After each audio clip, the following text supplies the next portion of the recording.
Today the building at 624 3rd Street is called Tommy's Bar, but the building you're looking at has a very colorful history. The building has always housed either a restaurant or bar, and sometimes additional services, including a cigar maker and barber shop. It was a popular rest stop for train travelers on their way to or from the Union Depot train station, which operated directly across the street between 1893 and 1971. The first part of the Tommy's building, as seen in this 1884 map, was constructed of brick as a one-story structure set back from the street in 1869. It replaced older wooden structures that once stood here as a part of the Cass Ribbon Farm. These based real estate maps show how the shapes and sizes of buildings in the property changed over time. Most notably, building changes include the addition of a one-story wooden building or facade in the years leading up to Prohibition. This addition covered up a secret side entrance to the speakeasy in the building's basement. The facade was demolished shortly after Prohibition ended in 1933. But traces of the side entrance it concealed are still visible today. In 2013, a group of archaeologists from Wayne State University set out to confirm the existence of a speakeasy by researching the building's history and material clues.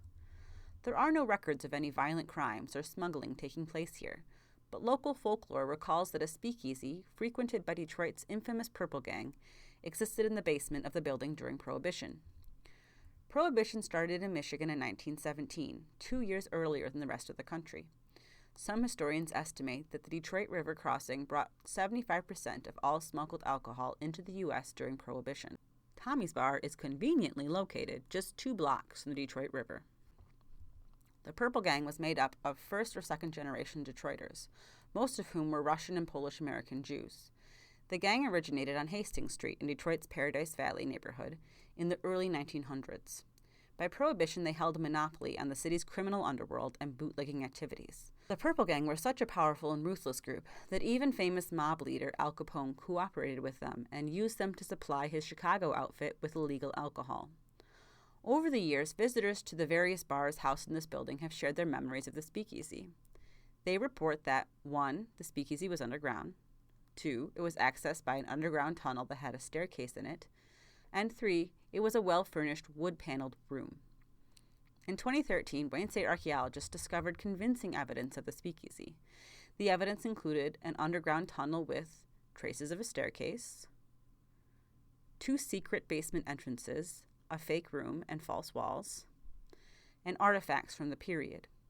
The 2 entrances, the side entrance and the tunnel, led to a small basement room tucked away in the front corner of the bar's basement. The room still has traces of wood paneling on the walls and ceiling. Next to the speakeasy room was a false wall that separated the speakeasy from the portion of the basement accessible from the restaurant upstairs. Archaeologists discovered a fake brick room next to this false wall and the basement staircase. The brick room had no doors, windows, or other entrances. Inside of the brick room is a deep pile of dirt, visible between the missing boards of the stairs. The dirt pile was probably leftover debris from the tunnel's construction. Some intriguing connections between Tommy's Bar and the speakeasy are found in the building's ownership history during the Prohibition era. Between 1927 and 1929, when the Purple Gang was at its height, Harry Weitzman took over ownership of the bar. Weitzman was a Russian-born Jew and an influential bond agent in the city. At the time Weitzman owned the restaurant, he was also involved in many other business ventures, including funding the construction of Detroit's famous Grandy Ballroom. Weitzman participated in some dubious business deals, but there is no direct evidence that he was a member of the Purple Gang. In the late 1920s, Weitzman transferred the building's ownership to an Italian-American businessman, Harry Bianchini, who owned the building and operated the speakeasy at the time Prohibition ended in 1933. In addition to the architectural and archaeological clues, further proof that there was a speakeasy in this building during Prohibition comes from a guest card found in the Detroit Historical Society. Guest cards were issued by Detroit speakeasies to trusted patrons, who would show them in order to gain entry. This card clearly lists the building's address, 624 3rd Street, and its owner as, quote, Little Harry. Harry was the first name of 2 of the building's Prohibition-era owners, Weitzman and Bianchini. Little Harry was the name of the speakeasy underneath Tommy's Bar. Little Harry's was also the name of a popular Detroit restaurant in East Jefferson that closed in the 1990s. That restaurant was rumored to be a favorite meeting place of the Detroit underworld from the 1930s onwards. In fact, The research team discovered a direct connection between the two Little Harrys.